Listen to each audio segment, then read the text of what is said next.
here's the good thing. It's not about programs and it's not about content. We have a very overdeveloped left brain approach to life with God. We really do. And you don't know what you don't know. Okay. This Right. is just the Right. hour. It's the hour we found ourselves Yeah. in, Yeah. right? And it's partly, you're a grandchild of the Enlightenment, but it's also you're a disciple of the internet. Like it's internet life and what it's taught us and how it's actually like literally changed the shape of your brain and it shaped your soul. That's okay. This isn't your fault. It was just the moment you were born into. We're not blaming anybody. The good news is um, to allow more of a right brain and I would say heart-centered approach to faith and to intimacy was what radically changed our lives. I won't lose hope in the night when the fire's growing dim. I'll just let go and I'll try. Help me walk this road and find my way back home.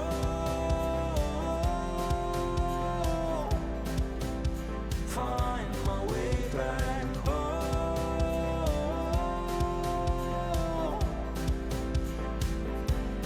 Find my way home. Welcome back to the Famous at Home podcast. We are so delighted today to have a dear friend from afar, but not afar spiritually. I just feel so connected to you, John. Mhm. And you have been an influence in my life for many, many years. We've known each other for many, many years.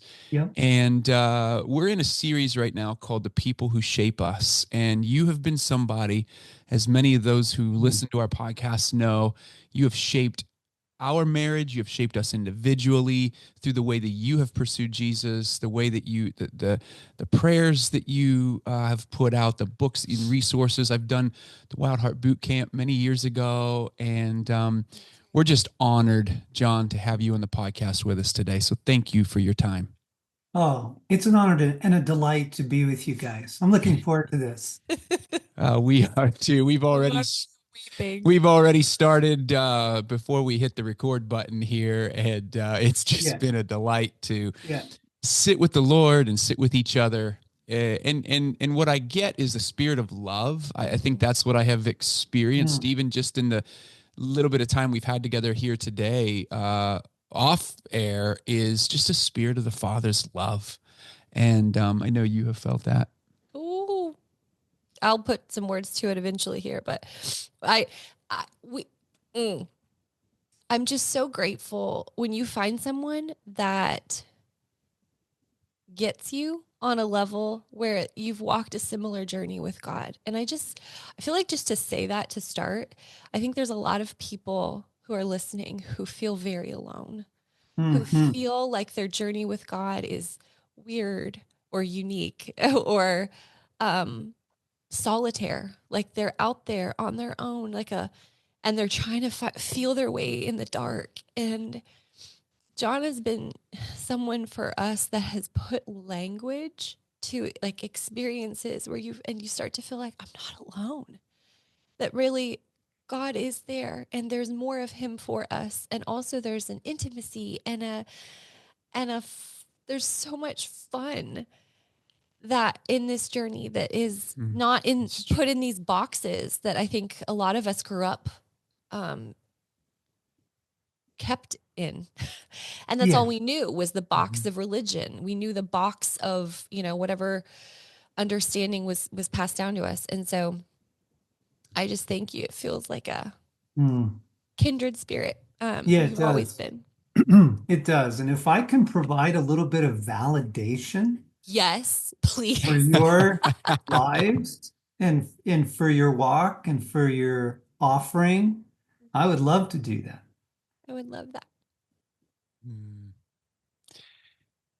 John, you first of all, thank you for validating that. Thank you for the ways, because I always say that it's important for us to have permission to lead differently than what this matrix that we find ourselves in gives us. And I am who I am as a husband. I am who I am as a father today. I am who I am as a son of God because of the men who have gone before me and have given me permission. Yeah. And because they have chosen a different path, they've chosen a different way. You obviously are one of those. Would you just give us insight as we introduce you to our audience who maybe may not be familiar with Wild at Heart, may not be familiar with who you guys are and what you do, just even your own journey into experiencing Jesus? You have a brand new book that's coming out that we're going to have in the show notes for everybody. We highly recommend any of the books. We talk about moving mountains a lot because of the way that, just certain prayers that we pray, and it gives language to those prayers.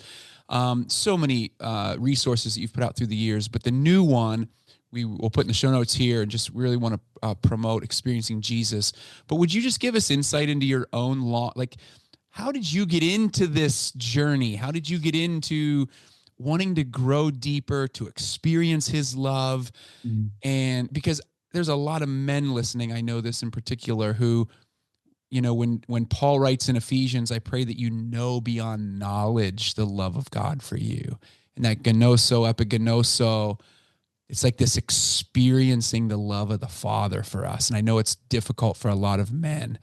And it's been a And journey, women. and women, and it's been And that, women. and it's been that in my own life. Mm. Give us insight into your own journey and where all this began. I know it's been many, many years of decades of Yeah. journeying with Jesus, but yeah. Yeah. So, Christ during the Jesus Revolution in the 70s. And that was the last like great revival until this moment in the Western world. It was the charismatic renewal in the Catholic Church. It was the Jesus movement in the Protestant Church. And we came to Jesus through pretty direct encounters with him. And it was a gift because it set us up for the reality that the gnosko and the yada in the Hebrew, like the knowing, the actual experiential intimacy with Jesus is kind of the norm. Like that's available. That's what he wants for all of us. Then I would say, I talk about these wardrobe doors that I've walked through using the Narnia idea of wardrobe doors. The next really big one in my 30s was the door of the heart, because you come into Christendom and in most traditions, you're going to be told the heart is bad, stay away, and you certainly can't commune with God in the heart. Okay, it's the mind. Yeah. It's good teaching, good doctrine, and good behavior, and Mm-hmm. then yeah, loving service and generosity and but to walk through the door of the heart was an absolute epiphany because it reconnects you to the rest of your humanity, for one thing, and it reconnects you to the rest of God. Yeah. Right? So that wardrobe door, when you value the life of the heart, when you accept it, and obviously when you get in there, you have to begin the journey of the restoration of your heart, right? Because there's a lot of Yeah. pain and childhood trauma and things in there. But that's exactly what I'm describing. If you're willing to walk through that and into that, and lovingly deal with your internal realities, it opened up a life with Jesus and our Father that just blew our minds. It just blew our minds. So that was in your 30s. Yeah. Yeah. Which is when most young adults begin to sort of deal with their stuff, right? Yeah. Yep. Yeah. Yeah. Did you feel like you had people leading you through? Was it God himself leading you through? Like how did you even know to walk through that door? Because I hear so many women, me specifically, I hear so many women, Josh hears from men, where it's like, I know there's more. I want more. I want to experience him. I've always known, like left brain understood, known the love of God. Sure, sure, sure. It's like I can repeat the verses, yet I have never experienced the love of God. And that's all I want. Well, yeah, right. So I didn't want anything to do with the love of the Father because I grew up with an alcoholic father. Wow. And I came in the door through Jesus and I could relate to Jesus. I love Jesus. But I'd be in these prayer meetings and people would be praying really intimate, like Papa, I love you. And seriously, there was something in my soul. It's like, no thanks, Yeah. not interested. Yeah. And so then in my 30s, Yeah. as my anger started coming out at my own sons, and I'm like, whoa, I do not want to repeat that from my dad down to them. I got into counseling. I went to see a therapist because I'm like, something's going on here. And here's how clueless I was. I did not even connect it to an alcoholic home. Mm. I wasn't Wow. sure what it's about because I had a pretty broken past. There's a lot of heartache in my past. So I just sort of generally thought, well, I'm just not doing well. But it was as we got to the father, my father, and what that was like, I was able to go, oh, wait a second, I've projected all of that onto God as father. And I Yeah. don't I don't want to do that anymore. I need a father. I need fathering, Yeah. right? And so even that would be part of that first wardrobe door of the life of the heart, the recovery of the heart, the dealing with the deeper things that allowed me to say, I actually want to know you as Father Yeah. in a healing way, Yeah. right? Yeah. And how did that start to look then, even in relation to, well, let me start here. I have so many questions, but even in relation to how you started to, because, we talk about famous at home and how you started to heal your family. You started to see this come out in your kids. And Mm-hmm. what was some of that journey like for you as it relates to interaction with Stacy and then also with the kids? And how did you, I'd love to hear a little bit more of Yep. that healing journey, how it impacted Yep. your family, how you see it impact your Yep. family. Yeah. They're the ones to experience the good and the bad, right? Right. They're in the splash zone. And I had a really, really stressful job at the time. And the 30s are rough because it's young family, young career, finances, all that. And I had a very, very stressful job. And so what I was doing was running away. Like I'd go mountain biking, I'd go fly fishing, but I would essentially leave to go get well. Mhm. And the big shift was I don't need to leave my family. I want to engage. And so it's bedtime stories and wrestling So good. matches and squirt gun fights and instead of leaving, Yeah. now that I'm dealing with my pain, it's no longer driving me away, and I can re-engage in yeah, what it looked like was camping trips and bedtime stories and all of the good stuff, just the So simple, good. fun stuff of young kids, I mean, the Lego years are awesome The Yeah. years. Lego years. Yes, they are. Yeah. We are in those right now with our third born. Yeah. So And did you find that even as you stepped into that, that was healing something in you? 100%. Yeah. 100%. God was literally using my love for my sons Yeah. to heal my heart Yeah. of the father wounds and the trauma. Because my mom was an alcoholic as well, but she was a careerist. So she disappeared into her career, and my dad disappeared into alcohol. But yeah, Jesus, what we are assuming is that the very present nature of Jesus. He's with us. He's working. He's in you. He's inside of you, working, and he's in your midst. Oh my gosh, it our early childhood family years are filled with delight and filled with great stories.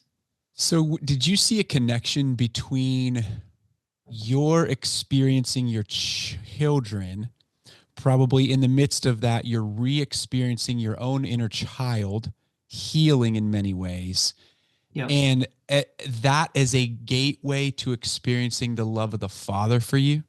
Yes. Yes, absolutely. Because you're reopening the child in you, Yeah. right? The little boy in me Mm-hmm. is like, woohoo, we get to play. Let's go play. Yeah. Yeah. Yeah. And we say this a lot. I have one revelation that I've come to is I don't see it, in terms of a benchmark for parenting, I don't see a lot of joyful children today. You see a lot of Mm, anxiety, you see a lot of, stress with families and that sort of thing. And I really want my children to be joyful. But yeah, what I realized is that means I have to be joyful. And I had a moment 100%. where Jesus showed up and just lovingly said, "Stop taking life too seriously." Mm, And it was a good moment because now when the Floor is Lava song comes on, I can jump on the kitchen table and just, yes. enjoy life and the kids and that sort of thing. So I really appreciate that because there's so many families listening who are in their 30s right now and they're in those younger years, kids that are younger, and they're feeling those responsibilities. They're feeling the weight of that. And when we're running ragged like we are as a culture and we're so busy, it's very hard when we're distracted to see, to feel, to experience, and to open up the heart and to experience Mm-hmm. Jesus because it's from thing to thing to thing to thing. And so, Yes. would you give some insight and wisdom, even perhaps through the book or just even wisdom that you've got to those parents in that season to maybe experience Jesus in the middle Yes. of these busy, stressful seasons? Because it's Yeah. different today. Travel, sports, all the things. It's like we have to keep Yep. up with the Joneses, social media, all that. Oh, it's madness. It's utter Mm-hmm. madness. Yes, I'd love to do that because the good news is, and this is the second wardrobe door. So the first wardrobe door was the internal life. You have a heart, you need to take care of it. And God actually wants to connect with you heart to heart primarily. It's not primarily through teaching content, activity, service. It primarily wants to connect through the heart. So that's the first wardrobe door. And then the second wardrobe door would be um, the the intimacy that is available with Jesus in and through the heart, the inner communion. And I started reading some of the Christian mystics down through the ages, and they didn't call themselves mystics, by the way. It was history that did that. Mm-hmm. And it used to be a word that was a reverence. It was respect. It was like, wow, these people are really awesome. Now it means woo-woo, right? Now, if you're a mystic, you're a whack job, right? Yeah, yeah. You But wanted to not. you wanted to name the book Modern Day Mystics, didn't you? No, I did. I wanted to call it ordinary mystics. Ordinary Mystics. Oh, Oh, I love it. Yeah, to just bring it back down into the ordinary, because what Yep. you're asking is, this is exactly the answer. This is the answer. Okay. How in the world do you do life with God in a nourishing way that you've got something to offer your kids, you got something to offer your spouse in a crazy world like this, with games and sports and work mm-hmm. and travel and, in-laws and all that. And then church, trying to fit in some church community Yeah. and yeah. Okay, here's the good thing. It's not about programs and it's not about content. We have a very overdeveloped left brain approach to Yeah. life with God. We really do. And you don't know what you don't know. Okay. This Right. is just the Right. hour. It's the hour we found ourselves Yeah. in, Yeah. right? And it's partly, you're a grandchild of the Enlightenment, but it's also you're a disciple of the internet. Like it's internet life and what it's taught us and how it's actually like literally changed the shape of your brain and it shaped your soul. That's okay. This isn't your fault. It was just the moment you were born into. We're not blaming anybody. The good news is um, to allow more of a right brain and I would say heart-centered approach to faith and to intimacy was what radically changed our lives. Like the first wardrobe door is a pretty huge thing. Yeah. You get some inner healing, Yeah. Mm-hmm. you're a better person, Mm-hmm. Yeah. Yeah. You got more joy, you have more capacity to just play. Yeah. But you walk through the second wardrobe door of intimacy with Jesus. It, um, and then what the mystics would talk about is the deep inner communion, learning to hear his voice in your heart, letting him into stuff. So it changed from, oh no, I've got a huge meeting this morning. Get your act together, right? Everybody's just constantly having to rally. But rallying is exhausting. So, So exhausting. so. It's just exhausting, right? Mhm. But then the thing is, then is you pull in the driveway and now you have to rally Yep. to walk in the front door of your own home, right? Because of all the expectation and need that's there. The difference now is, Jesus, I'm feeling a lot of stress. I'm feeling a lot of anxiety over this right now. Would you come into this? Come into my inner world and partner with me in this. And then the inner nourishment. So this is the vine and branch stuff that none of us really understood. You're like, well, that's a lovely analogy. What the heck is that? That your soul is literally designed to intertwine with the soul of God. That the vine and branch, you can't quite tell where one ends and the other begins. The union is so intimate. The soul is made for union with God, and the soul is healed through union with God, and not very successfully in any other way, I might add. We can get back to that in a minute. But for us, walking into the intimacy and the union, allowing Christ in, continuing the healing work of the first wardrobe door, but now through intimacy with Jesus, of like, what is this about? And he would just bring up memories, or he would point to a certain age inside of me. And he's like, John, you're 8. You're reacting like an 8-year-old. And I go, okay, would you please come to the 8-year-old in me and love him and care for him and bring him into union with you so that he's okay, right? Oh, this is the life. And then you start understanding the scriptures, the gnosko and the yada and the knowing and all that. Like you start going, oh my gosh, it is that sweet. It's the Revelation 3:20. I'm knocking. If you'll open the door, I'll come in. And then that strange phrase, we'll share a meal together. You're like, what the heck does that have to do with anything? Well, that is intimacy. We're going to hang out. It's lingering. It's actually friendship, right? It's friendship with God. And we're back to the garden now. This is exactly what humanity was designed for. This isn't weird. It's not new. You go down through David and the prophets and Deborah, and yeah. But this is the biblical record here of this kind of inner union and communion, is what I'll call Mm. it. I just, there's so many thoughts in my brain. The one in particular that I'm having right now is how I have gotten to experience this, even just in the past year. And I think you can allude to you better speak to this better than anybody, but that sense of having to rally, and the feeling of, because we homeschool, so our kids are home with us. We also work together. We're married together. We've got stuff going on together. So it's kind of constant. But I feel like we have, in our intimacy with Jesus, it's slowed down the pace. Yes. Because we're seeing things and we're paying attention and realizing, I think too, that there's enough time today for everything the sovereign Lord wants us to accomplish. And what doesn't get done wasn't meant to get done. Yes. And that's okay. Yes. Yeah. And this is the sweet walk with God.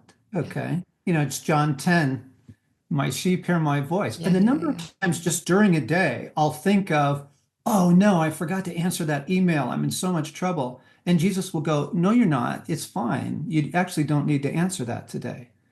And like the cortisol and everything in me goes, whoa, really all goes down.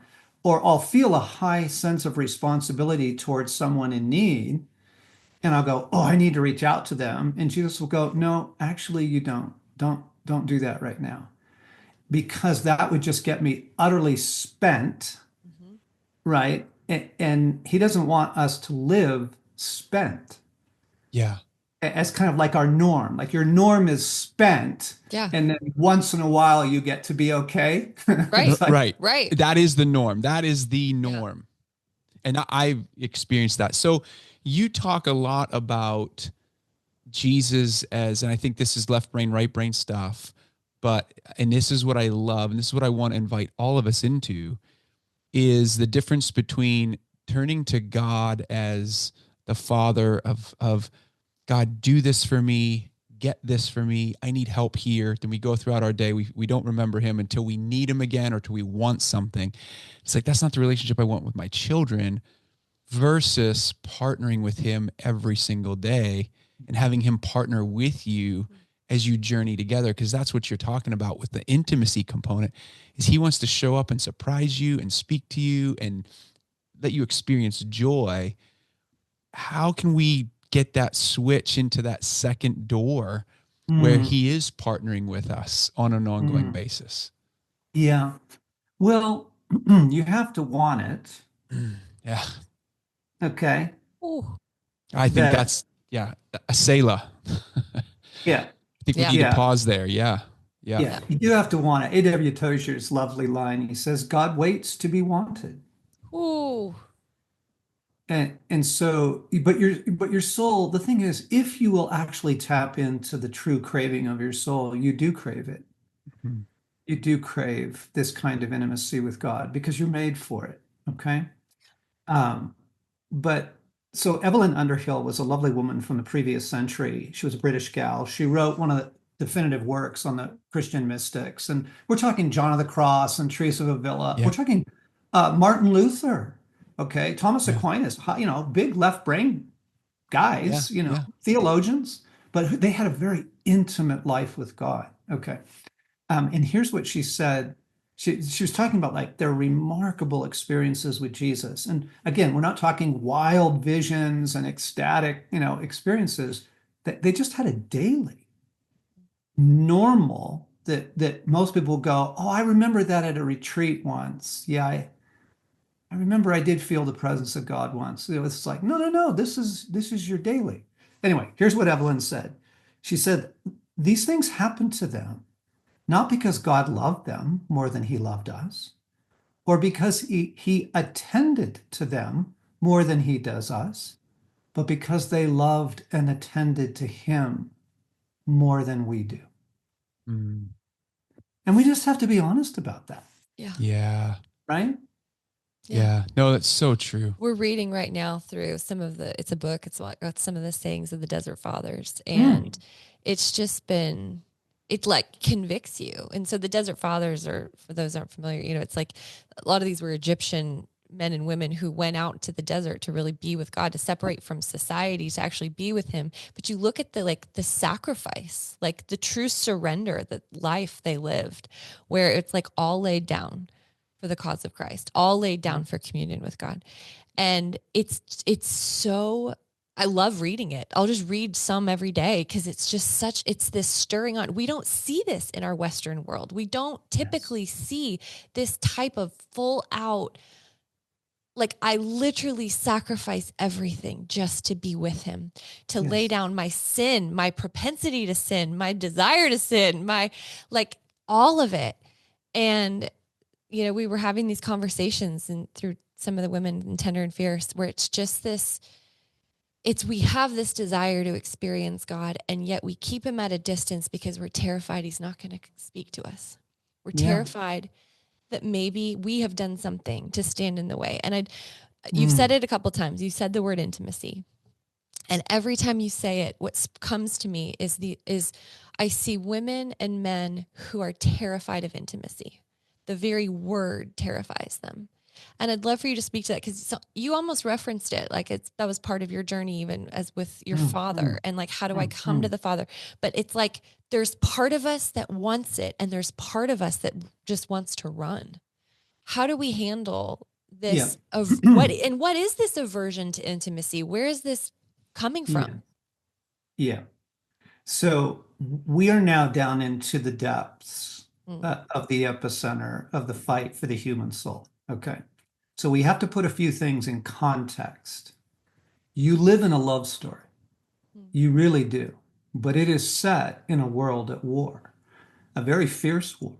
And the kingdom of darkness absolutely hates you, wants to shut your heart down, has tried really hard to, Mm. has gotten you to make agreements with core convictions about yourself and God. I'm an idiot. No one loves me. Don't ever trust anyone again. Those core agreements we make. And you won't understand the struggle to intimacy if you don't understand the context. So, as I was writing this book, I ran across a quote from St. John of the Cross, who has a fascinating life, by the way. Like, he had an enormous amount of suffering, but you read his poetry, and it's just this rich intimacy with God. So, it's not like he was cruising along and all this stuff was just falling from heaven on him every day. But here's what he says.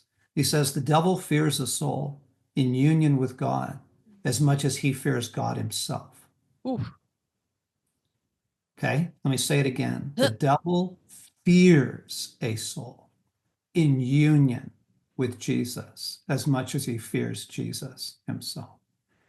So you have to begin with an understanding that intimacy, because it's the epicenter of the gospel, it's the epicenter of the human experience, it's the epicenter of God's mission, it's going to be opposed, folks. Of course, this is difficult. Yeah. Of course, it's clunky. Of course, you're kind of stumbling in and out of it. Yeah.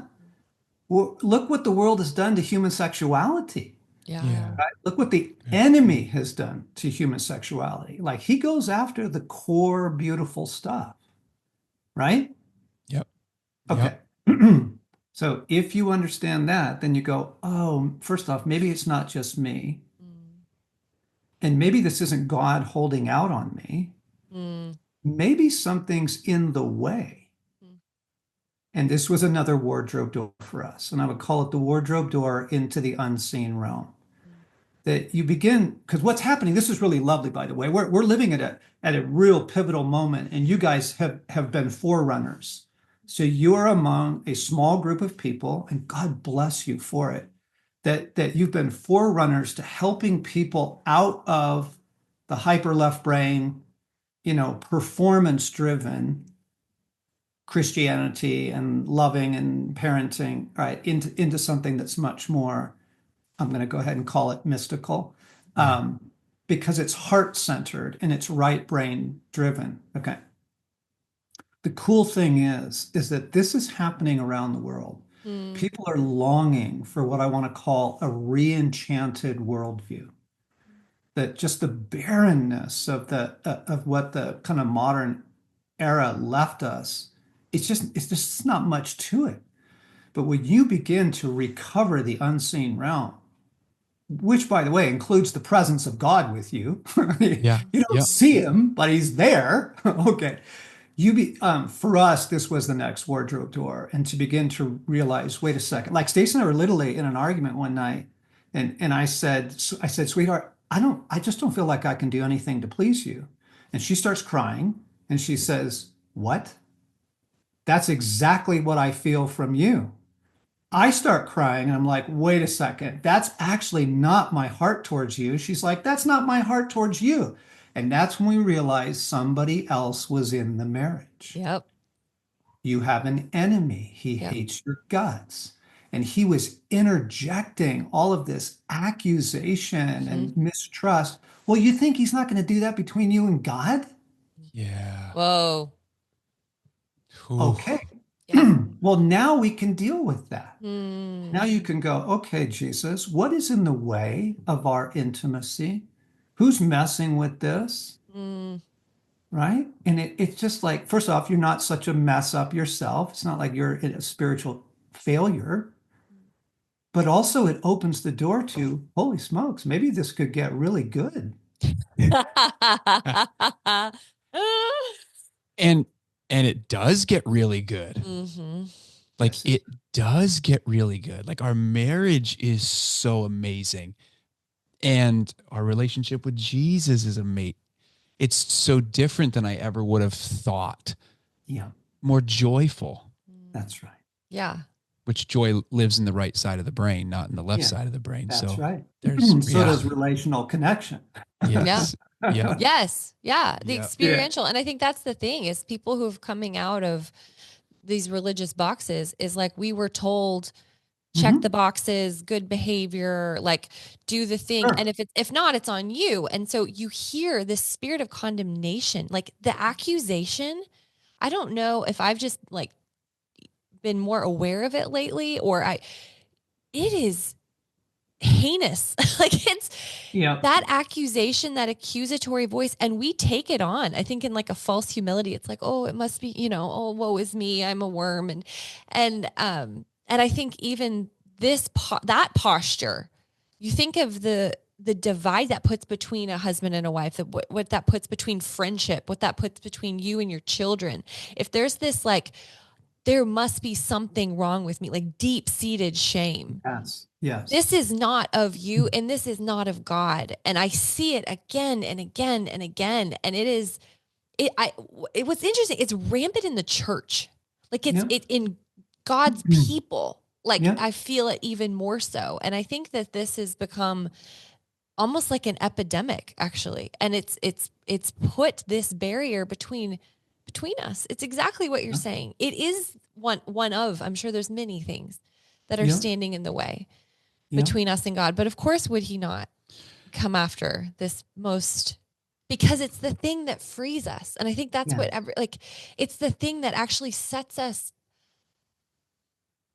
to be our real selves, to come Yeah. out of the woodwork and actually get to be this weird, mystical, Little boy, little girl again. yeah. Yeah. That's right. How, Galatians 5:1. It is for freedom mhm. that Christ has set you free, not Yeah. for guilt, not for shame. It is Yeah. for freedom. He says, therefore, do not be subject Ooh, to any yoke of slavery. yeah. I don't care who's trying to put it on you. Amen. How much time do you have, John? Waving my white Plenty. hanky. Okay, good. That's good to know because I got another question. First of all, how many wardrobe doors are there? Oh, I don't know because I keep walking through them. Yeah. That's so good. Yeah.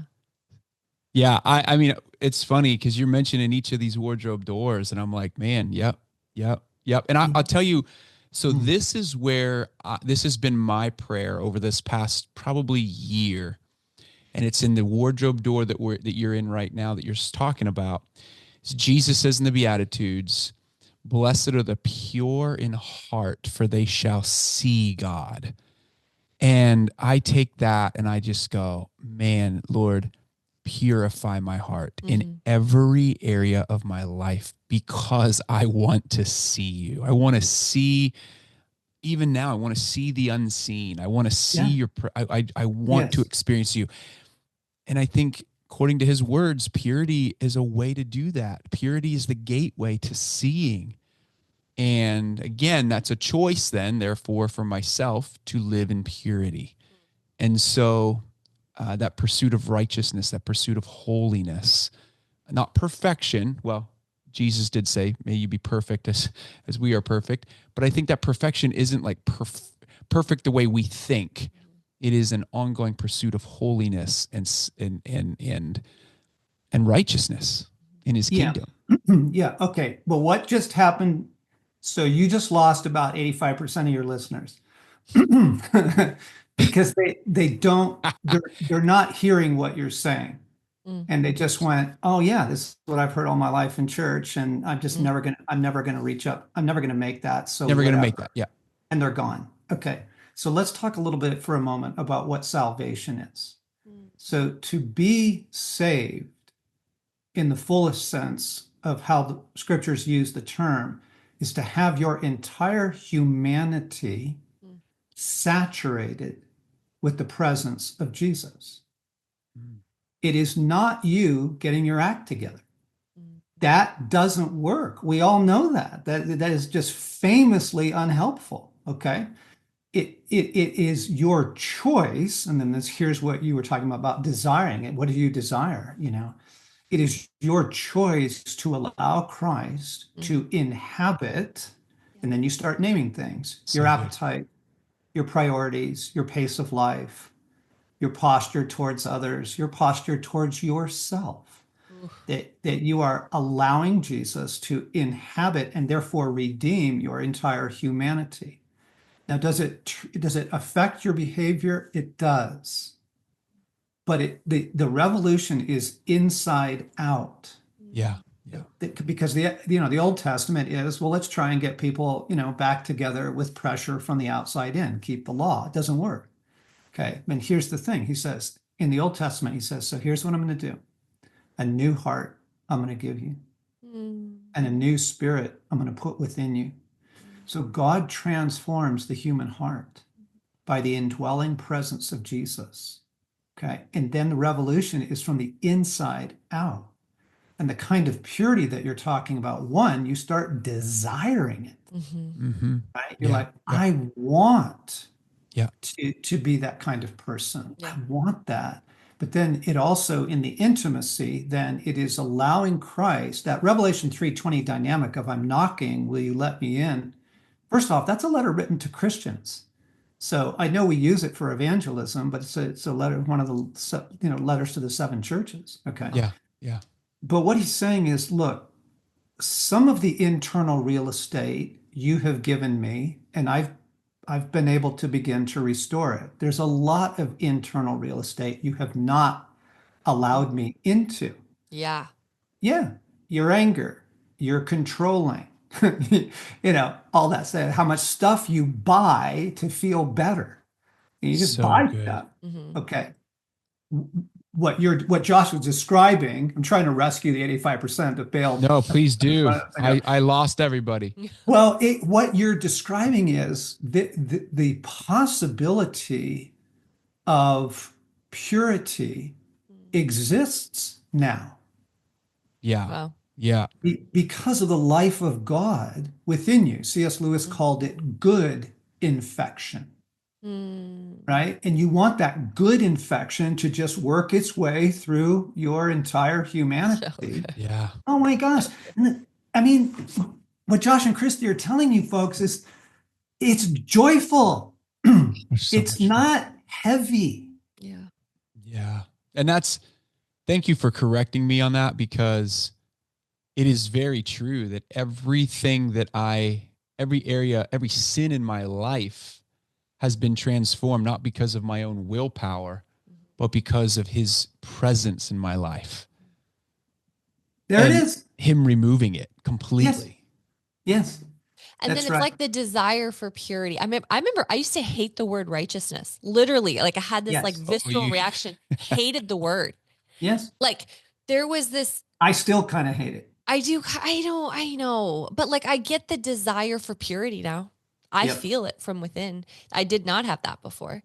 And I keep getting this picture. I'm just going to say it out loud because I keep seeing these like men and women stooped over, like hobbling toward Jesus. And I just, for those that feel it's like these orphans that are like trying to come back home, but like they don't feel like, they don't know where they have a place. They feel like they've been abandoned, but it's like trying to come back to a father that they don't know. Like we know the stories. Yes, he welcomes us with open arms. Yeah. How do I know? Like, I just feel this heart cry. Like, how do I know I can trust him? How do I know that this orphan in me that I feel that is so real? Like I am terrified of being abandoned again. How do I hope again that he will meet me? That's so beautiful. So Jesus came to make the Father very clear to us, because Father's pretty ambiguous, and the unseen God, and the enthroned in the heavens, that's all pretty vague. Okay. But you got everybody now watching The Chosen or something like it, and you go, wait a second. What you see in Jesus is the Father.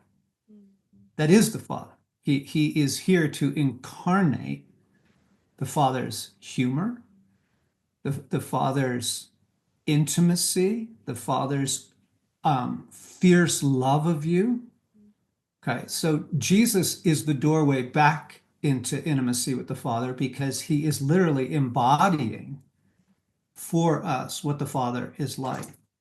But I want to suggest um, the simplest of the simple is this, that you begin to invite Jesus into your struggle, your dreams, your heartache, your fears, your pressure.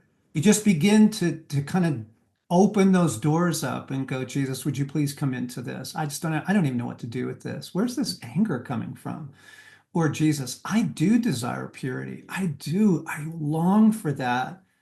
Would you please come in and fill me with yours? So it's just this lovely daily, I need you in this. Come into this. Now come into that. Now come into this other thing. That's good infection. You're giving him more and more of your internal reality back over him. Yeah. Yeah. It's so good. Well, and just to Go for finish that, because you hear, we are innately designed to protect ourselves, right, from threat. And so this like self-protection that comes up, to just like call that out and realize how much are we trying to protect ourselves from God, from the fear of him seeing us, possibly rejecting us, like Yes. all these accusatory Yes. thoughts, this condemnation that we're just Yes. circling in our minds, and to just Yes. like speak it out loud, like tell the truth of what this is, bring it to him. Like this is what John's saying. This is like, can you come into this? Because I can't make sense of this anymore. And I think that's, at least where I've gotten in my life, where I realized like, I know this much about any of it. And I'm even aware of this much, like in my own self. He sees it all. And so it's, whereas I've been this whole self-help culture of like trying to like pull our way through and like heal ourselves. And yes, we have the Spirit of God within us. So yes, we do have access to the wisdom of the Father. There's like, obviously we're great proponents of counseling. However, do I think that the Spirit of God and like Jesus can sit with you and walk you through to full healing? I do actually. And yet I understand that I know this much and I need him. I rely on him to reveal everything that's in me that I've hidden, that I've tried to protect. And maybe that's what I'm hearing more than anything, is just this, like you're saying, inviting Jesus into all those protective parts, all those protectors that are. That's right. Yeah. You're using your skepticism, folks, for self-protection. So good. Let's just be honest. Yeah. So good. So good. And I would just, this is a question I've been meaning to ask you, and I don't know how we address it, but because it comes to this place where the very people who have, how do I want to ask this question? In many respects, who've had good hearts, they've discipled us well, but they've discipled us in the left brain. And then we come to a place where we start to experience right brain, the joy of God, the face of God, the presence of God.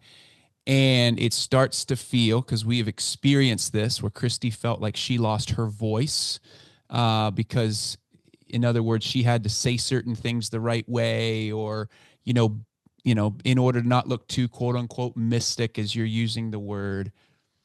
How do we come against, also honor what has come before us, brought us to where we are, but also that accusation, that the spirit of accusation, that tries to shut our voice down because we're experiencing the presence, and that accusation could be that you're not theologically appropriate. That accusation could come. It's a religious spirit at the end of the day. How do we navigate that in this whole journey? Because I think that it's really important that for those of us that are on this journey, you experience it whether you want to or not. And coming from people who I think are sincere, but they themselves are experiencing similar to what Christy just talked about, where it's like, I just don't know if I want to venture there because in very sincere, I think very sincere intentions, don't want to disappoint God and get outside of the Yeah. box. Yeah. That's good. Yeah. Yeah. Well, what's worked for you? Great question.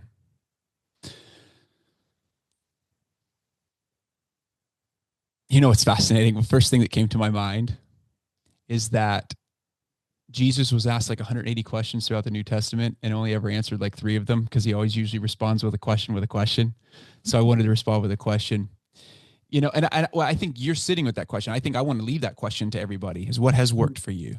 Because, you know, for me, that has varied throughout my life. And I say it this way too, all 3 of my children are very different in the way that I approach them, the way that I speak to them, the way that they receive love from me. And I think all of us are the same way. And I think I have changed through the years in terms of what has worked for me. I'll tell you what has worked for me dramatically, and I mentioned this to you before we even got on the call, is the mentors in my life, the people in my life who have influenced me in my walk with Jesus the most, are people who will do the very thing that you did at the very beginning of this phone call or this conversation, is they will look me in the eye and they will say, "How are you doing?" And a spirit of love just radiates. And I think that presence, that Selah, that just sitting from somebody who has so many other important, quote unquote, important things to be doing in the world, cares about me, cares about my soul, cares about how I'm doing. Those are the men and women who I have said, I want to know more about what you have experienced. And I read those people, I follow those people, not in a way that is where I'm putting them as my savior, but in a way that I experience them as a gateway to how they've experienced intimacy, because I want to show up the same way to other people that they have showed up to me, because it's a reflection, because I'm experiencing the Father's love. It's a what did Philip Yancey, Rumors of Another World. He wrote a book called Rumors of Another World. And it's like, it's a rumor of another world. I'm sitting here in experiencing love through a human that is not just through that human. Yes. That's right. And I've pursued those things. And I think I just, encourage others to find what works for them and how they experience that. Yeah, that would be my, you asked the question. So part of what you just described, and I want to hear from Christy, part of what you just described is you change mentors as you mature. Well, there are people that can get you so far, and then you need to change mentors. You probably need to change friend groups, because you need to walk with people who want what you want. And so if they're fighting this, if they're fighting your intimacy with God, if they're trying to stay everything left brain, you probably just want to change your circle of friends, and you probably want to change your mentors, right? Because the fascinating thing, Paul says the law was actually given us as a mentor to get us to Christ. But once you have Christ, you don't need that mentor anymore. You have a new thing going on with God. So good. Wow. So yeah. So Christy, good. you look ready to say something. I don't know. It's like, how much does one say? What's worked for me? Was that the original question? Yeah. To get out from that very accusational, silencing thing that you were describing. Yeah.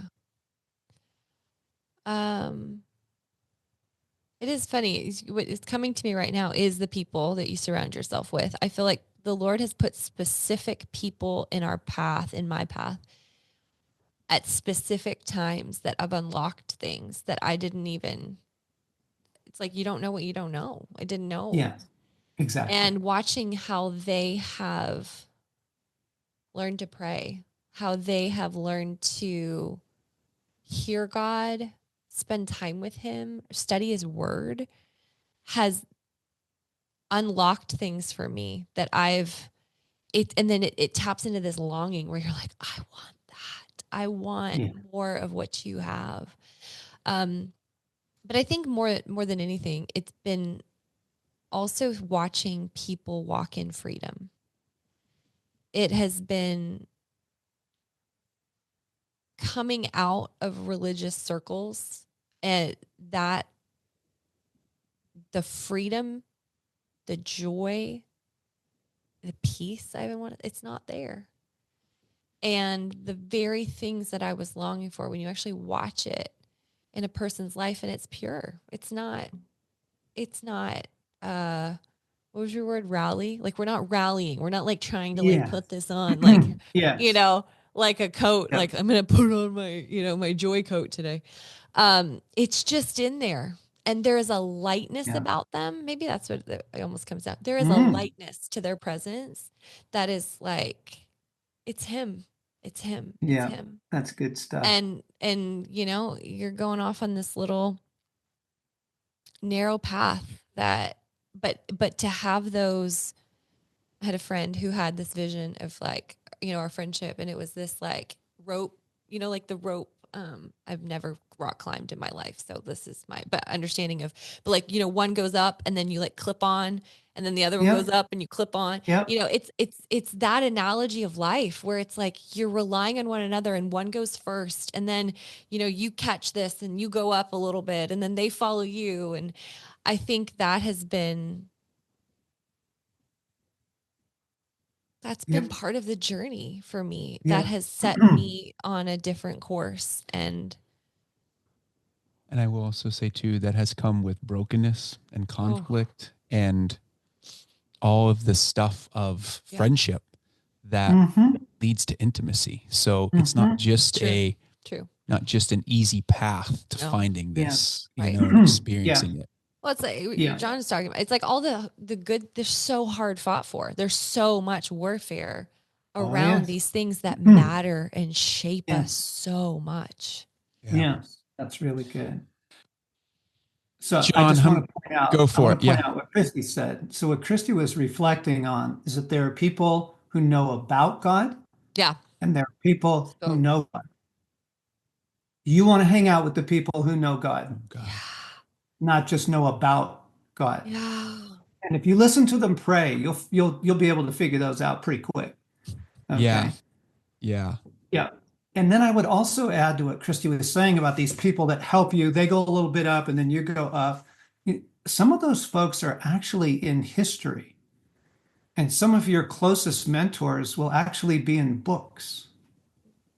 As you're reading the life, and you read like a George MacDonald, and you go, oh my gosh, he knows God. I want to know God like that. So some of you, I just want to say, people are listening, they're like, I don't have anybody like that in my life. Right. Well, you do have their writings. So And for good. me, through the years, they have been an enormous source of help and comfort. Yes. Yeah. Well, I've been with you. We've been together a handful of times through the years, but primarily you have mentored me through your writings. That's the reality. So Yeah. Yep. Yeah.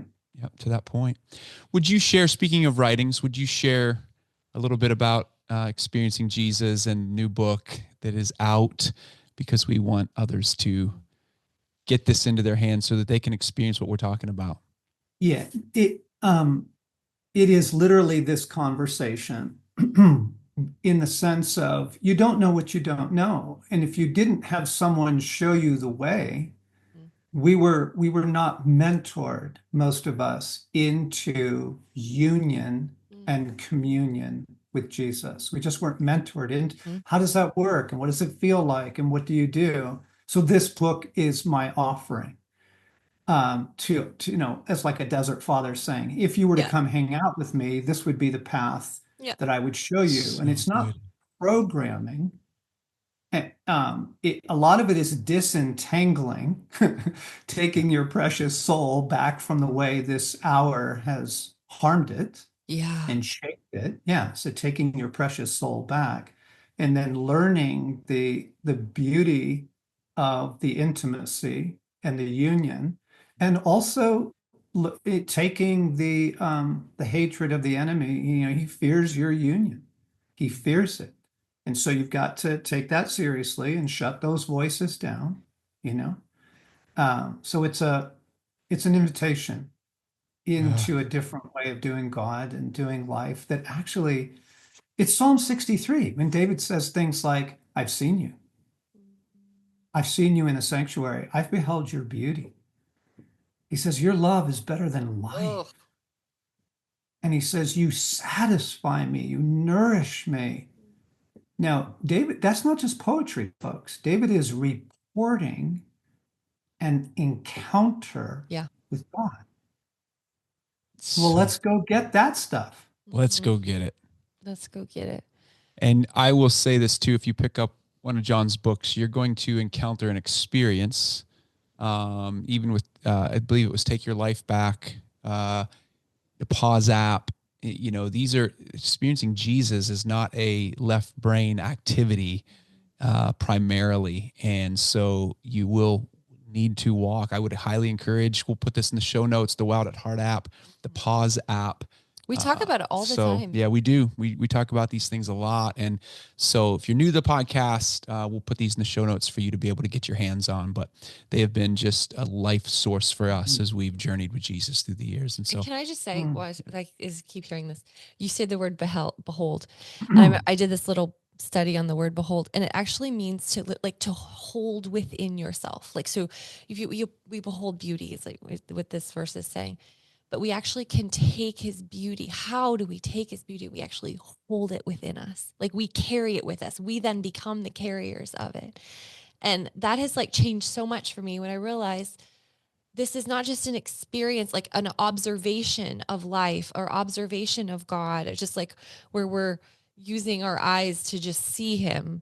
But how do we actually then take hold of the beauty that he is and the life of him and actually carry that within us? Like, that's what it means Yes. to behold. And Yeah. it's so much more than like 2D, reading of words. It's like a, a carrier of a holding. And I've just been so challenged by that. I was talking to the women last night about just even as we behold beauty, how do we hold beauty? Like, we observe it and then we bring it within us. And then we actually hold that beauty within us, the life of God, the creativity of God, the color, the well of it. But how do we do this on the daily? And this is what you're talking. This is like, there's actually a book for you. Praise God. We need it. You're doing a really good job, guys. thank you. Thanks. You're actually doing a very beautiful, beautiful thing to embody this for others. It's Thank working. you. Thank you. Thank you. Yeah. Truly. Thank you. There's times that, we need that. I mean, we need that encouragement. Yeah. Don't As we you all? know. Yeah. Yeah. Yeah. You're So- not crazy. You're not crazy. Ah! It is lonely, Yeah. but the loneliness does not mean you've done something wrong. Okay? You are embodying this in a way that others can follow. Mm. Well Thank done. you. Thank you. Thank you, John. It means a lot. Thank you. So get John's book. I'll put it in the show notes today. Until next week, may you find your way back home, first to the Father, and then to your family.